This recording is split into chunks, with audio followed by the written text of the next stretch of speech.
بڑی کامیابی۔ انگریزی کے ایک شاعر نے کہا ہے، جس شخص کو دنیا میں بڑا آدمی بننا ہوتا ہے وہ اس وقت کام میں مصروف رہتا ہے جس وقت عام لوگ سو رہے ہوتے ہیں۔ مطلب یہ ہے کہ ایسا آدمی صرف عام وقتوں ہی میں کام نہیں کرتا بلکہ اس وقت بھی کام کرتا ہے جبکہ لوگ اپنے کام سے فارغ ہو کر آرام کر رہے ہوتے ہیں۔ وہ لوگوں سے زیادہ کام کرتا ہے، اس لیے وہ لوگوں سے زیادہ ترقی حاصل کرتا ہے۔ یہ ایک حقیقت ہے کہ زیادہ بڑی کامیابی ہمیشہ زیادہ بڑی محنت کا نتیجہ ہوتی ہے۔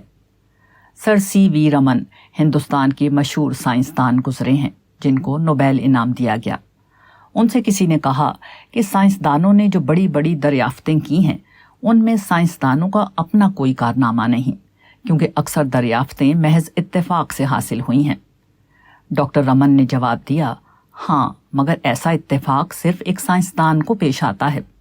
سائنسی دریافتیں مثلاً بجلی کی دریافت اکثر اس طرح ہوئی ہیں کہ ایک سائنسدان اپنی تجربہ گاہ میں تحقیق کر رہا ہے۔ تحقیق کرتے کرتے اچانک ایک چیز چمک اٹھی۔ اب سائنسدان نے اس کی کھوج شروع کی، یہاں تک کہ وہ ایک نئی دریافت تک پہنچ گیا۔ اس کا مطلب یہ ہے کہ نئی دریافت اگرچہ اچانک ہوتی ہے مگر یہ اچانک دریافت اسی شخص کے حصے میں آتی ہے جو مسلسل تحقیق و تلاش میں لگا ہوا ہو۔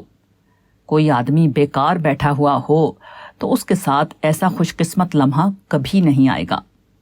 یہی معاملہ زندگی کی تمام ترقیوں کا ہے۔ بڑی کامیابی اکثر کسی کے حصے میں اس طرح آتی ہے کہ وہ اپنے کام میں لگا ہوا ہے، وہ محنت میں رات دن ایک کیے ہوئے ہے، پھر اچانک ایک موقع سامنے آتا ہے اور وہ اس کو استعمال کر کے آگے بڑھ جاتا ہے۔ یہ موقع اچانک آتا ہے اور پہلے سے بتائے بغیر آتا ہے۔ کوئی شخص دن کو کام کرے اور رات کو غافل ہو تو رات کو وہ موقع آئے گا اور وہ اس سے فائدہ اٹھانے سے محروم رہے گا۔ اسی طرح کوئی شخص رات کو کام کرے اور دن کو غافل ہو تو دن میں وہ موقع آئے گا اور وہ اس سے فائدہ اٹھانے سے محروم رہ جائے گا۔ بڑی کامیابی ہمیشہ بڑی جدوجہد سے حاصل ہوتی ہے۔ بڑی کامیابی حاصل کرنے کی دوسری کوئی صورت نہیں۔